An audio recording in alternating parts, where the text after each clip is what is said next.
오늘은 지난 에피소드 1에 이어서 꽃과 친해지는 법, 좀 더 꽃 실력을 향상시킬 수 있는 방법에 대한 이야기를 해보려고 합니다. 저는 사물, 꽃도 그렇지만 어떤 사람과 사람 사이에서 친해질 때 주로 좀 시간을 들여서 관찰을 많이 하는 편이에요. 상대의 반응을 좀 살피고 제가 말을 먼저 많이 하기보다는 상대방이 하는 말을 좀 주로 많이 들어주면서 이 사람과의 신뢰 관계를 다져가는 그런 성향인데요. MBTI도 그래서 E가 아니라 저는 I거든요. 그런데 이 꽃 하는 데 있어서도 시간을 들여서 이렇게 관찰을 많이 하는 게 도움이 된다는 생각이 들어요. 꽃은 사실 사람처럼 어떻게 우리에게 말을 건네올 수는 없지만 반대로 우리가 좀 가만히 그 꽃의 그 시간의 흐름에 따라 변하는 모습들을 찬찬히 들여다보면서 얻게 되는 그런 정보들이나 알게 되는 것들이 분명히 있거든요. 그렇게 좀 시간을 들여 알아갈수록 신뢰관계와 데이터 기반이 쌓이는 게 되게 도움이 많이 되는 것 같습니다. 그래서 어떤 꽃이든지 좀 종류별로 써봤을 때 이 꽃은 되게 빨리 시드는구나, 예쁘지만 수명이 길지는 않네, 얘는 줄기가 굉장히 무르구나, 물속에서 빨리 어떻게 되는구나, 이 꽃은 향기가 좀 별로구나, 향이 너무 좋구나, 이런 것들에 대한 되게 다양한 정보들이 나만의 그 데이터로 쌓이게 되는 거죠. 그래서 저는 실력을 높이고 싶다, 그렇다면 크게 두 가지 방법을 가장 추천을 드립니다. 첫 번째는 배운 것에 대한 반복과 숙달이고요. 그리고 두 번째는 꽃에 대한 관찰 일기를 써보는 거예요. 한 가지 다른 분야에 빗대어서 좀 예를 들어보면, 우리가 웨이트 트레이닝 PT를 받을 때도 그 PT 받은 다음 날이나 개인 운동을 가서 똑같이 그 기구를 스스로 해보고 덤벨 무게도 그대로 이렇게 들어서 연습을 해봤을 때 내 몸이 정확히 이제 기억을 하거든요. 어떻게 수행을 하면 좋은지. 그것처럼 꽃 수업을 받은 후에도 이 작품을 그대로 방에 두고 관찰하는 것도 좋지만, 이왕이면 다시 좀 다 해체해서 꽃다발을 한 번 더 잡아본다든지 뭔가 반복과 그 숙달에 대한 연습을 하면 훨씬 더 내 손이 잘 그 감각을 기억을 하게 돼요. 만약에 좀 줄기가 짧은 작품을 해서 연습하기가 어렵다 하는 경우에는 몇 가지 꽃만 좀 더 보충을 하셔서 꽃바구니를 했다면 짧은 그대로 플라워 박스를 연습해 본다든지, 그렇게 내가 수업받은 그 꽃을 일주일 동안 최대한 풍성하게 누려보는 거예요. 그리고 두 번째는 관찰 일기를 쓰는 건데, 이 방법은 제가 처음 꽃을 배울 때 1년간 했던 방법으로 지나고 나서 보니까 정말 제 자신에게 도움이 많이 됐다 생각을 해서 여러분들에게도 추천을 드립니다. 관찰일기 쓴 그 예시 한 장을 제가 여기 화면에 띄워드려 볼 텐데요. 모범 답안은 아니니까 참조만 해주시고요. 저는 어떤 식으로 썼냐면은, 보시면 이 관찰일기 페이지는 제가 포맨더 수업을 받고 나서 그 주간에 썼던 건데요. 첫째 날 저녁부터 다섯째 날, 꽃이 거의 시드는 날까지 거의 일주일 동안 그 작품을 관찰하면서 썼던 일기예요. 하루하루 시드는 모습이나 변해가는 꽃의 모습을 사진으로 찍어뒀고요. 그리고 보면 내용 중에 몽울이었던 꽃에서 하나둘씩 이제 꽃이 피어나기 시작한다. 반면에 장미는 시들기 시작한다. 어떤 꽃에서는 애벌레 같은 게 꿈틀대고 나와서 깜짝 놀랐다. 이렇게 기록한 것도 있고요. 그리고 다섯째 날 이제 거의 마지막 즈음에는 장미와 클레마티스가 이제 후두둑 떨어지기 시작한다. 그런데 후룩스는 아직도 안 핀 몽우리가 있고 계속해서 자라고 있다. 지금 몇 년이 지난 후에 이걸 다시 봐도 후룩스는 정말 수명이 긴 꽃이구나, 이런 거를 이렇게 딱 알 수가 있죠. 네, 그럼 다음에는 나만의 감성을 담은 꽃을 위한 노력, 영감은 어떻게 얻는지에 대해서 한번 이야기를 해보도록 하겠습니다. 마침 여기에 관한 질문이 한 서너 개가 있었어요. 제가 이 기획 영상을 촬영하기 전에 인스타그램에서 무엇이든 물어보세요를 통해서 하루 동안 질문을 받았는데요. 어디서 어떤 보는 책, 장소, 어떤 루트를 통해서 영감을 얻는지 궁금합니다. 이런 질문들을 한 3-4분이 동일하게 남겨주셨거든요.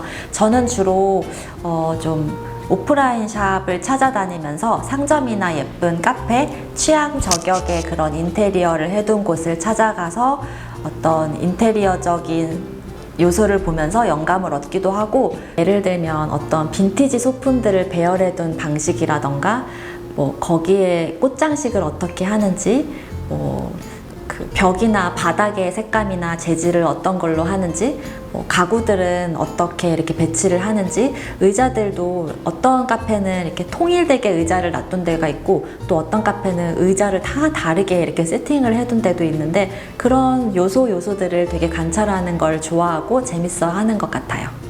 아, 내가 전혀 생각 못했던 소재인데 이 소재를 이렇게 조합을 해서 놔두니까 굉장히 잘 어울리네 하면서 어떤 카페 꽃장식에서 영감을 얻을 때도 많고요. 아, 나는 이거를 되게 쓰기가 망설여졌는데 이 소재를 이렇게 쓰면 멋있구나 하고 배울 때도 많고요. 꼭 꽃장식이 아니더라도 어떤 가구의 배치나 가구 소재들을 보면서 아, 나도 다음에 꽃 작업실을 뭐 플라워샵을 할 때 이렇게 인테리어 하면 참 예쁘겠구나, 이런 인테리어적인 영감을 받을 때도 많고요. 그리고 뭐 고객을 응대하는 그런 방식을 통해서 뭐 배울 점을 생각하기도 하고요. 그리고 그냥 길거리를 다니면서 우리 주변의 자연들 혹은 뭐 여행지에서의 풍경들, 그런 것에서도 왜 우리 길 가다 보면은 꽃이나 들꽃들이 되게 그냥 삐쭉삐쭉 이렇게 질서가 없는 듯 있는 듯 그렇게 자라는 모습들을 많이 볼 수 있거든요. 그런 모습을 보고 내추럴 스타일링에 관한 영감을 얻기도 하고요. 뭐 여행지에서는 좀 집집마다 예쁜 대문을 찍어 온다든지, 그 대문도 다 색감의 차이가 있어요. 같은 나무 문이라고 해도 그 우드의 색감의 차이를 보면서 또 컬러에 대한 영감을 얻기도 하고, 그리고 뭐 남의 집 정원을 이렇게 찍어 오는 것도 굉장히 좋아하고요. 그리고 그렇게 제 앵글 속에 예쁨의 포인트들을 많이 이렇게 담아서 제 컴퓨터에 이렇게 쌓인 걸 보면은 되게 배가 부른 그런 느낌이에요. 그리고 저는 주로 책을 통해서 인사이트를 많이 얻습니다. 플라워 관련 서적을 추천해 달라는 질문도 있었는데요. 사실 꽃책은 뭐 5, 6년 전에 출판된 것들을 보면은 지금 상황을 반영하지 못하는 책들도 많아서 좀 이렇게 걸러야 되는 것도 있는 것 같아요. 그래서 좀 꽃을 어떤 목적으로 보실 건지, 그리고 개인의 그 실력에 따라서 초급자를 위한, 뭐 입문자를 위한 책, 중상급자를 위한 도움이 되는 책, 이렇게 나눠서 책에 관한 부분은 따로 영상을 만들 수 있으면 그렇게 소개를 해드리도록 하겠습니다. 그리고 저는 사실 꽃책보다 다른 책을 많이 보고 거기서 되게 인사이트를 많이 얻는 편이에요. 최근에 읽은 책 중에 가장 기억에 남는 책은 광고 전문가인 이근상 씨가 쓴 이것은 작은 브랜드를 위한 책인데요. 이게 진짜 인상 깊게 읽은 책 중에 하나입니다. 아무래도 저는 플라워 디자인을 업으로 하는 사람이다 보니까 마케팅이나 브랜딩에 관한 책을 읽으면은 그 도움이 되는 문장이나 부분을 꽃에 빗대어서 자동적으로 이렇게 생각을 해보게 되는데요. 가장 가깝고 이성적이고 객관적으로 저한테 조언을 해줄 수 있는 멘토가 저한테는 책이에요. 별게다 영감이라는 그 어느 마케터의 아카이브라는 책이 있는데요. 그것도 되게 인상적으로 봤어요. 사진으로만 거의 페이지가 구성되어 있는데, 그래서 후루룩 넘어갈 것 같지만 되게 한 페이지에 멈춰서 오래 생각해보게 만드는 그런 페이지들이 많아서 좋은 책이었고요. 또 영감에 관해서 질문하실 때 제가 딱 정말 생각나는 문구가 항상 있어요. 그게 이제 윤광준 작가의 내가 사랑한 공간들이라는 책에 나오는 한 문장인데요. 놀고 먹고 마시는 사이에 안목은 자란다 입니다. 그냥 내가 정말 일상 속에서 해먹는 요리라든지, 카페에서 이렇게 시켰을 때 디저트의 예쁜 플레이팅이라든지, 아니면 뭐 전시 관람, 다니면서 보는 그런 놀면서 봤던 모든 풍경들을 통해서 차곡차곡 그게 쌓여서 영감이 되고 감성 충전이 되는 거죠. 그렇게 아름다움은 경험하는 만큼 보이고, 보이는 만큼 알게 되고, 아는 만큼 삶을 더욱 풍요롭게 만든다는 내용이 기억에 남아서 제가 메모를 해뒀어요. 꽃이라는 것도 이렇게 브랜딩을 입히는 작업이기 때문에 주로 브랜딩에 관한 책을 저는 최근에 많이 읽었고요. 오늘 전반적으로 꽃 실력을 향상시키는 방법에 대해서 얘기를 해봤는데요. 물론 실력이 가장 밑바탕이 되어야겠지만 그 스킬은 어느 정도 선까지는 누구나 끌어올릴 수 있다고 생각해요. 하지만 훨씬 뛰어난 실력을 갖춘 꽃집이라도 꽃만 잘해서는 그 꽃집이 잘 끝까지 살아남을 수는 없다고 생각을 하고요. 저에게도 현재 진행형인 과제이기도 한데요. 제가 석창호 화백이 한 말을 되게 마음에 새기고 있어서 휴대폰에 메모를 해왔어요. 한번 읽어드릴게요. 손은 마음이 생각한 것을 그려낼 수 있을 만큼만 기능적이면 된다. 문제는 마음이 그릴 것을 갖고 있느냐 하는 것이다.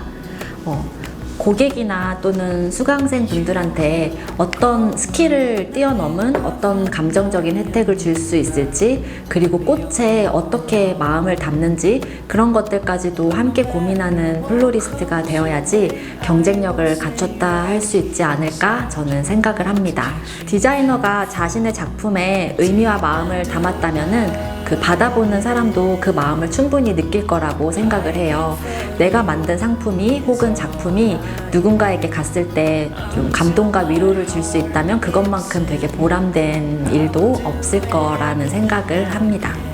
꽃 실력을 향상시키는 그런 방법에 대해서는 제가 꾸준히 또 영상을 통해서 공유할 거고, 그리고 궁금한 점이 있으시면은 댓글이나 뭐 인스타그램 DM이나 이메일로 남겨주시면은 수시로 확인을 하고 답변을 해드리도록 하겠습니다. 그럼 다음 에피소드 3에서는 컬러에 대해서 한번 얘기를 해보도록 할게요. Deep in the